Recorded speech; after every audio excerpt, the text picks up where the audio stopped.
दोस्तों, क्या आप खुद को हारा हुआ महसूस करते हैं? क्या आपको लगता है आप एक जीरो हैं? क्या आप कुछ करना चाहते हैं? क्या आप अमीर बनना चाहते हैं लेकिन आपको पता नहीं कि इसकी शुरुआत कैसे करनी है? तो आप बिल्कुल सही जगह पर हैं, क्योंकि आज के इस वीडियो में मैं आपको ऐसी स्ट्रेटेजी बताने वाला हूं जिसे अगर आपने स्टेप बाय स्टेप फॉलो कर लिया तो आपकी लाइफ सेट हो जाएगी। क्योंकि इस वीडियो में मैं जो बातें बताने वाला हूं वो कोई ऐसी वैसी बातें नहीं है, बल्कि ये वो नॉलेज है जो मैंने पर्सनल फाइनेंस पर दर्जनों किताबें पढ़ने के बाद से की हैं। दोस्तों, सच कहूं तो अमीर बनना हर किसी के बस की बात नहीं। जिस तरह हर प्लेयर गेम के सारे लेवल्स को पार नहीं कर पाता है, वैसे ही हर कोई अमीर भी नहीं बन सकता। पर अगर आप कोशिश करें तो आप अभी जहां हैं आप उससे ऊपर आ सकते हैं। लेकिन इसके लिए आपको पैसे के गेम को समझना होगा। आपको पैसों का ये कॉन्सेप्ट इजीली समझ आ जाए, इसीलिए मैंने अमीर बनने के स्ट्रेटेजी को गेम्स के लेवल की तरह डिवाइड कर दिया है। तो आप ये समझ लीजिए कि अमीर बनने के लिए आपको बिगिनर, इंटरमीडिएट और एडवांस 3 लेवल को पार करना पड़ेगा। आप में से ज्यादातर लोग अभी बिगिनर लेवल पर भी नहीं होंगे। ऐसा मैं क्यों बोल रहा हूँ वो आपको वीडियो देखने पर समझ आ जाएगा। बिगिनर लेवल में आपको पैसों को देखने का अपना नजरिया बदलना है। जब आप बिगिनर लेवल को पार कर जाएंगे तो आप इंटरमीडिएट लेवल पर पहुंच जाएंगे, जहां आपको अपने पैसों को मैनेज करना और एक्सपेंसेस को कंट्रोल करना सिखाया जाएगा।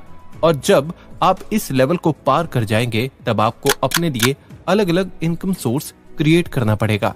तो आपको एक के बाद एक इन लेवल्स को पार करना है। इस वीडियो में बताई एक एक बात आपके लिए जरूरी है, इसीलिए वीडियो को बिना स्किप किए एंड तक पूरा जरूर देखिएगा। अगर आपने वीडियो को पूरा देख लिया तो आपको अमीर बनने से कोई नहीं रोक पाएगा। So let's begin. Number 1, beginner level. दोस्तों, थिंक एंड ग्रो रिच के ऑथर नेपोलियन हिल कहते हैं, ज्यादातर लोग अमीर इसीलिए नहीं बन पाते हैं क्योंकि वो अमीर बनना तो चाहते हैं लेकिन उनमें कोई बर्निंग डिजायर नहीं होता है। इसीलिए अमीर बनने के लिए आपको अपने अंदर एक बर्निंग डिजायर पैदा करना पड़ेगा, जिसकी शुरुआत आप बड़ा सोचने से कर सकते हैं। क्योंकि लोग अमीर बनना चाहते हैं पर बड़ा सोचना नहीं चाहते। लेकिन जब तक आप बड़ा सोचेंगे नहीं, आप अमीर नहीं बन पाएंगे, क्योंकि आपकी सोच आपका फ्यूचर डिसाइड करती है। आप महीने के 20,000 रुपए कमाते हैं और आप अमीर बनना चाहते हैं तो ये पॉसिबल नहीं है। अमीर बनने के लिए आपको महीने का लाखों कमाने के बारे में सोचना होगा। ज्यादातर लोग सोचते हैं कि उनकी नौकरी लग जाएगी तो वो धीरे धीरे पैसे सेव और इन्वेस्ट करके अमीर बन जाएंगे, और इसी सोच के साथ वो अपनी पूरी लाइफ दूसरों के पास काम करते करते निकाल देते हैं, पर कभी खुद के या अपने फ्यूचर के लिए काम नहीं करते हैं, जिस वजह से वो लोग जिंदगी भर गरीब रहते हैं। ऑथर रॉबर्ट कियोसाकी अपनी book rich dad poor dad में कहते हैं, दूसरों के लिए काम करने से आप खुद को नहीं बल्कि दूसरों को अमीर बना रहे हैं, क्योंकि जॉब आपको सिर्फ रैट रेस में फंसा कर रखती है। हम में से ज्यादातर लोग जॉब पर्सन हैं, जो सुबह 9 बजे उठने के साथ ही अपने जॉब के लिए रेडी होता है और जॉब पर चला जाता है। फिर 5 बजे छुट्टी होने पर वो घर आता है और खुद को एंटरटेन करने के बाद सो जाता है। और यही चीज वो हर दिन रिपीट करते हैं, क्योंकि उन्हें अपनी जॉब सिक्योरिटी के सामने अपनी फ्रीडम नहीं दिखती। लोगों को बस हर महीने अपने फोन पर सैलरी क्रेडिट होने का मैसेज देखना है, लेकिन वो ये नहीं जानते कि उनकी नौकरी उनके फाइनेंशियल लाइफ को बर्बाद कर रही है। ये लोग खुद के लिए थोड़ा सा भी टाइम नहीं निकालते, ना तो कुछ नया करने का ट्राई करते हैं और ना ही कोई नई स्किल सीखते हैं, जो कि अमीर बनने के लिए सबसे जरूरी स्टेप है। नॉर्मली लोग खुद को 9 to 5 के ट्रैप में इसीलिए फंसा कर रखते हैं क्योंकि उनके पास फाइनेंशियल नॉलेज नहीं होती है। और होगी भी कैसे? बचपन से ही हमारे स्कूल्स और कॉलेजेस में यही सिखाया जाता है कि अच्छे से पढ़ाई करो, अच्छे मार्क्स लाओ और डिग्री लेकर अच्छी जॉब करो। इन शॉर्ट बोलूं तो हमारा एजुकेशन सिस्टम हमें खुद रैट रेस के लिए ही तैयार करता है। पर अमीर बनने के लिए आपको रैट रेस से बाहर आकर खुद को फाइनेंशियली एजुकेट करना होगा, और इस वीडियो पर क्लिक करके आपने इस चीज की शुरुआत कर दी है। और इस वीडियो के खत्म होने से पहले आप फाइनेंस के बारे में बहुत कुछ सीख जाएंगे और आपको ये भी पता चल जाएगा कि अमीर कैसे बना जाता है। सो इस पॉइंट को कंक्लूड करूं तो आपको अपने माइंडसेट को चेंज करके बड़ा सोचना है, खुद के ऊपर काम करके आपको रैट रेस से बाहर निकलना है और जितना हो सके अपने आप को फाइनेंशियली एजुकेट करना होगा। Number 2, intermediate level. Beginner level को पार करके अगर आप इस लेवल पर आ गए हैं तो कॉन्ग्रेचुलेशन, आपने एक बड़े हर्डल को पार कर लिया है, जिसे पार करने के बारे में ज्यादातर लोग सिर्फ सोचते हैं। तो अब बात करते हैं लोगों के उस बिहेवियर के बारे में जो उन्हें गरीब बनाकर रखती है। आजकल अगर आप देखें तो लोग नौकरी तो 15-20 हजार की कर रहे हैं, लेकिन हाथ में आईफोन लेकर घूम रहे हैं।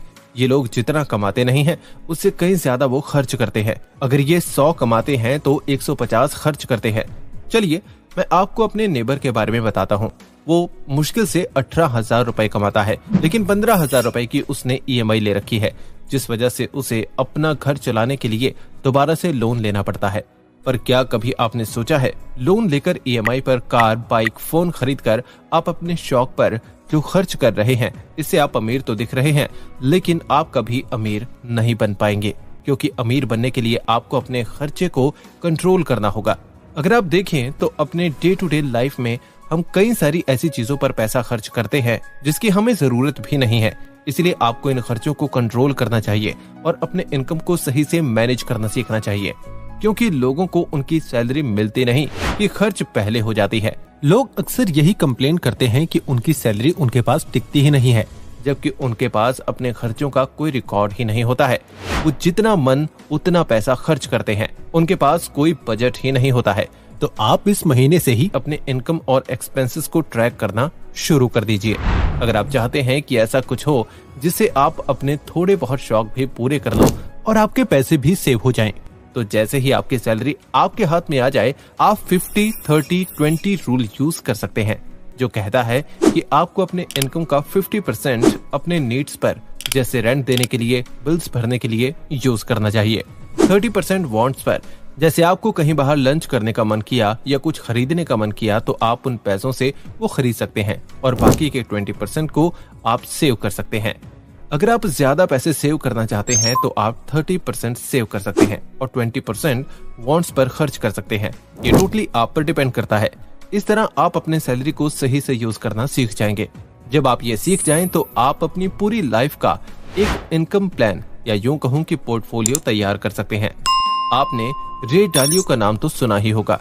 रे डालियो दुनिया के अमीर आदमियों में से एक है और ये बहुत बड़े फाइनेंशियल एक्सपर्ट हैं। रे बहुत से लोगों का पोर्टफोलियो मैनेज करते हैं, जिसके लिए वो काफी हाई फीस चार्ज करते हैं। उन्होंने अपने एक्सपीरियंस से एक ऐसा प्लान रेडी किया है जिसे फॉलो करके आप अपना प्रॉफिटेबल पोर्टफोलियो रेडी कर सकते हैं। रे के अकॉर्डिंग आपको 30% स्टॉक्स में, 40% लॉन्ग टर्म बॉन्ड्स में, 15% शॉर्ट टर्म बॉन्ड्स में, 7.5% गोल्ड एंड 7.5% कमोडिटीज में इन्वेस्ट करना चाहिए। रे ने जिस तरीके से पोर्टफोलियो को डाइवर्सिफाई किया है, ये एक परफेक्ट डाइवर्सिफिकेशन है, क्योंकि इसमें रियल एस्टेट को छोड़कर सारे ही एसेट्स को कवर किया गया है, और ये सारे ही एसेट्स ऐसे हैं जो आगे चलकर आपको कॉन्स्टेंटली रिटर्न देंगे। इस पोर्टफोलियो से आपका हमेशा प्रॉफिट होगा। अमीर बनने के लिए आपको इन्वेस्टमेंट के साथ साथ इन्फ्लेशन के कॉन्सेप्ट को भी समझना होगा। पैसे सेव करने के नाम पर हम अपने पैसे बैंक में सेव करते हैं, जहां से हमें 4 से 5% इंटरेस्ट मिलता है, लेकिन वहीं इन्फ्लेशन रेट 8% तक चला गया है। मतलब अगर आप अभी अपने पैसे को बैंक में डालेंगे तो आपके पैसे ग्रो होने की जगह रिड्यूस होंगे, क्योंकि बैंक में आपका पैसा -3% से ग्रो होगा। तो अगर ऐसे में आप बैंक में पैसे डालते हैं तो आपके पैसे ग्रो करने की जगह घटेंगे। इसीलिए बिना सोचे समझे कहीं भी अपना पैसा मत लगाओ, बल्कि इन्फ्लेशन को समझकर ही आपको अपना इन्वेस्टमेंट करना चाहिए। रे डालियो का पोर्टफोलियो इन्फ्लेशन के बाद भी आपको अच्छा रिटर्न देगा, तो आप इसे कंसीडर कर सकते हैं। Number 3, advance level. लेवल 1 और लेवल 2 को पार करके अगर आप इस लेवल पर आ गए हैं तो आप अमीर बनने के बहुत करीब हैं, क्योंकि ज्यादातर लोग लेवल 2 में ही स्टक हो जाते हैं, वो उससे बाहर नहीं निकल पाते हैं। पर अब आप इस लेवल पर आ गए हैं, इसीलिए सबसे पहले हम देखेंगे कि आप अपने इनकम को कैसे बढ़ा सकते हैं। देखो दोस्तों, कोई भी इंसान इन 4 तरीकों से ही पैसे कमाता है, जिसे author Robert Kiyosaki cash flow quadrant कहते हैं। जैसे कि आप देख सकते हैं कि इस कैश फ्लो क्वाड्रेंट में ESBI 4 ग्रुप होते हैं। E का मतलब होता है एम्प्लॉयड, इसमें वो लोग आते हैं जो जॉब करते हैं। S का मतलब होता है सेल्फ एम्प्लॉयड, इसमें डॉक्टर, लॉयर जैसे सर्विस देने वाले और छोटे मोटे शॉप के ऑनर्स आते हैं। B का मतलब होता है बिजनेस, बिजनेस करने वाले लोग इस ग्रुप में आते हैं। और I का मतलब होता है इन्वेस्टर, जो लोग दूसरों के कंपनीज में पैसे लगाते हैं और जब कंपनी को फायदा होता है तो इन्वेस्टर्स को भी फायदा होता है। अब इन चारों क्वाड्रेंट में लेफ्ट साइड में जो लोग होते हैं वो बेसिकली दूसरों के लिए काम करते हैं, और अगर वो काम करना बंद कर दें तो उनकी कमाई रुक जाएगी। जबकि राइट क्वाड्रेंट पर जो लोग होते हैं वो बहुत कमाते हैं, क्योंकि दूसरे इनके लिए काम करते हैं। अगर ये अपने काम में कोई हाथ ना भी दें तब भी इनकी कमाई होती रहेगी। इस क्वाड्रेंट के लोगों को ज्यादा काम नहीं करना पड़ता है, एक बार बिजनेस सेटल करके वो आराम से अपनी लाइफ एंजॉय कर सकते हैं। वहीं इन्वेस्टर दूसरों के बिजनेस में अपना पैसा लगाकर कमाई करता है। दोस्तों, अमीर वो नहीं होते जो ज्यादा हार्ड वर्क करते हैं, बल्कि अमीर वो होते हैं जो दूसरों से काम कराना जानते हैं। तो देखिए, अभी आप इस कैश फ्लो क्वाड्रेंट में किस साइड में हैं? अगर आप एक एम्प्लॉय हैं तो आपको बिजनेस करने के बारे में सोचना चाहिए। अगर आप एक बिजनेसमैन हैं तो इन्वेस्टिंग करके आप अपने लेवल को अप कर सकते हैं। चाहे जो भी हो, आपको लेफ्ट क्वाड्रेंट से राइट क्वाड्रेंट में मूव करना पड़ेगा, क्योंकि तभी आप अमीर बन पाएंगे। ये काम इतना आसान नहीं होगा। आपको दूसरों के प्रॉब्लम को समझना पड़ेगा और उसे सॉल्व करने के लिए कोई यूनिक आइडिया खोजना होगा जिसकी लोगों को जरूरत है। बहुत से लोग बिजनेस करने के नाम से ही डरते हैं, क्योंकि वो सोचते हैं बिजनेस स्टार्ट किया और बिजनेस नहीं चला तो उनका बिजनेस लॉस में चला जाएगा, इसीलिए वो कोई रिस्क नहीं लेते हैं। पर अमीर बनने के लिए रिस्क लेना जरूरी है। अमीर वही बनते हैं जो रिस्क लेते हैं। जो लोग रिस्क नहीं ले पाते हैं वो कभी अमीर नहीं बन पाते हैं। ऐसे में अगर आपको अमीर बनना है तो आपको अपने डर को पीछे छोड़ना होगा, क्योंकि ऐसा करके ही आप पैसा कमाने के रास्ते में आगे बढ़ पाएंगे और एक दिन फाइनेंशियल फ्रीडम अचीव कर पाएंगे। तो अगर आपने डिसाइड कर लिया है कि आपको अमीर बनना है तो आप एक पेन और पेपर लीजिए और सबसे पहले उसमें अपने गोल्स लिखना शुरू कीजिए। ध्यान रहे, आपको कुछ भी अनरियलिस्टिक चीजें नहीं लिखनी है। आप लिखें कि आप किस एज में कितना पैसा कमाना चाहते हैं और वो आप कैसे कमाएंगे, इसका पूरा प्लान भी लिखिए। इसके बाद नंबर 2 पर आपको हर महीने अपनी सैलरी से पैसे सेव करने हैं और उसे इन्वेस्ट करना है। नंबर 3 पर आपको अपने जॉब के बाद कोई नया स्किल सीखने पर काम करना है। जब आप स्किल्स सीख जाएं तो आप अपना बिजनेस शुरू कर दीजिए। नंबर 4 पर आपको हर दिन फाइनेंशियल बुक्स रीड करना है। अगर आप बुक नहीं पढ़ सकते तो बुक समरी सुनिए, या फिर आप चाहें तो फाइनेंस से रिलेटेड कोई वीडियो भी देख सकते हैं। नंबर 5 पर आपको अपने इमोशनल इंटेलिजेंस पर काम करना पड़ेगा, क्योंकि अमीर बनने के बाद लोग अक्सर गलती कर देते हैं। वो अमीर तो बन जाते हैं पर वो अपने पैसों को ग्रो नहीं कर पाते। जब आप एक लेवल पर पहुंच जाते हैं तो आपके आसपास बहुत से ऐसे लोग होते हैं जो आपके पैसे हथियाने को तैयार रहते हैं। बैंकर्स, ब्रोकर्स, लॉयर्स, सीए इन्हीं में से एक है। और कई बार तो लोग अमीर बनने के बाद ज्यादा पैसा कमाने के लालच में जितना उन्होंने कमाया होता है उससे भी वो खो देते हैं। इसीलिए पेशेंस रखिए और अपने इमोशनल इंटेलिजेंस पर काम कीजिए, क्योंकि अमीर बनना अलग बात है और अमीर बने रहना अलग। इसीलिए आपको सिर्फ अमीर बनना नहीं है बल्कि हमेशा के लिए बने रहना है। वॉरेन बफेट आज दुनिया के सबसे अमीर आदमी ऐसे ही नहीं है। अपने इन्वेस्टिंग जर्नी में उन्होंने 4 बार रिसेशन देखा है, लेकिन उन्होंने कभी गिव अप नहीं किया। इसीलिए वो आज दुनिया के सबसे महान इन्वेस्टर हैं। तो अगर आप भी फाइनेंशियल फ्रीडम अचीव करना चाहते हैं तो आपको इन सारी बातों को फॉलो करना होगा। नंबर 6, आपको आंखें बंद करके रिस्क लेने की जरूरत नहीं है, बल्कि आप कैलकुलेटेड रिस्क लीजिए और अपना स्टार्टअप शुरू कीजिए। जब आप इन तीनों लेवल्स को पार कर लेंगे तो आप अमीर बन जाएंगे। दोस्तों, अमीर बनने का रास्ता इतना आसान नहीं होता है। इसमें फेलियर, सेल्फ डाउट, कई तरह की चीजें आपका रास्ता रोकती हैं, पर आपको रुकना नहीं है बल्कि अपने फ्लो में आगे बढ़ते जाना है। एक और बात दोस्तों, हर किसी का अमीर बनने का रास्ता अलग होता है। कोई जल्दी अमीर बन जाता है तो किसी को ज्यादा टाइम लगता है, लेकिन आपको डिटरमिन्ड होकर बस अपने रास्ते पर चलते रहना है। Thank you brain green family. इस वीडियो में बस इतना ही। अगर आपको ये वीडियो पसंद आई तो वीडियो को लाइक और चैनल को सब्सक्राइब करें, और अगर आप किसी टॉपिक पर वीडियो देखना चाहते हैं तो कमेंट करके हमें बताएं। जल्द ही मिलते हैं एक और शानदार वीडियो के साथ।